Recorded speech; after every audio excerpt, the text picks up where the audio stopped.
An interesting thing occurs when Pilate is there in John 19.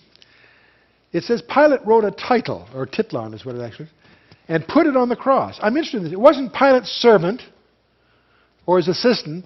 Pilate personally, apparently, put this title on the cross. And notice what Pilate said. The writing was, Jesus of Nazareth, the King of the Jews. And then this title then read many of the Jews, for the place where Jesus was crucified was nigh to the city, and it was written in Hebrew, Greek, and Latin. Now that, first of all, intrigues me that Pilate is fluent in those three languages. It's written in Hebrew because he's on duty in Judea, so he learned to speak and write Hebrew, apparently. He's also fluent in Greek, as everyone was in that world, because that was the standard commercial language.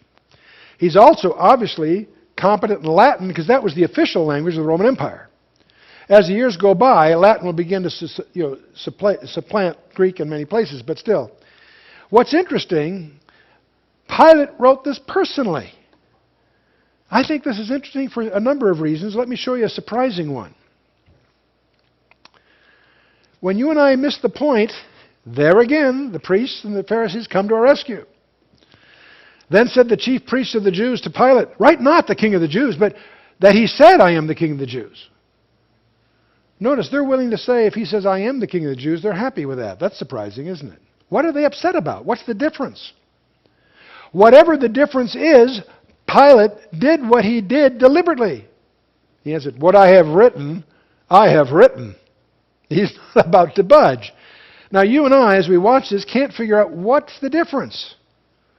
I'll show you the difference. Here's what Pilate wrote. He wrote it in Hebrew, right? Remember, Hebrew goes from right to left, right? He wrote, Yeshua, HaNazarei, the Melech, HaYehudim.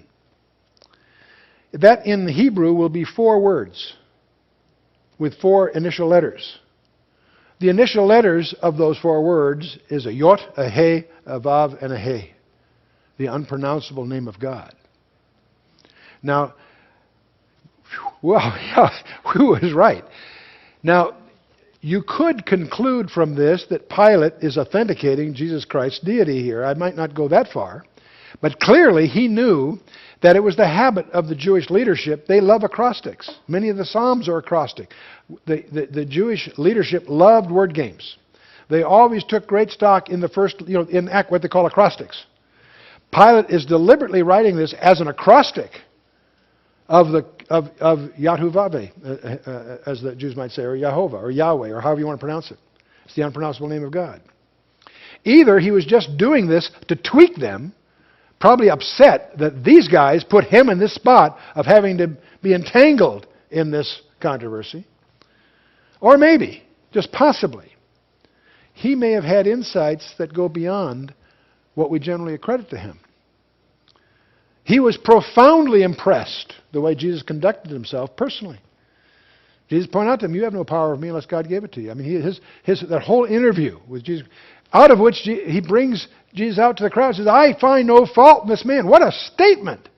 How simple it would have been for him to say, fine, kill this imposter or whatever. No, I find no fault. He wanted him off. Now his wife was telling him in dreams stuff, hey, you're dealing with something here that's bigger than you think it is.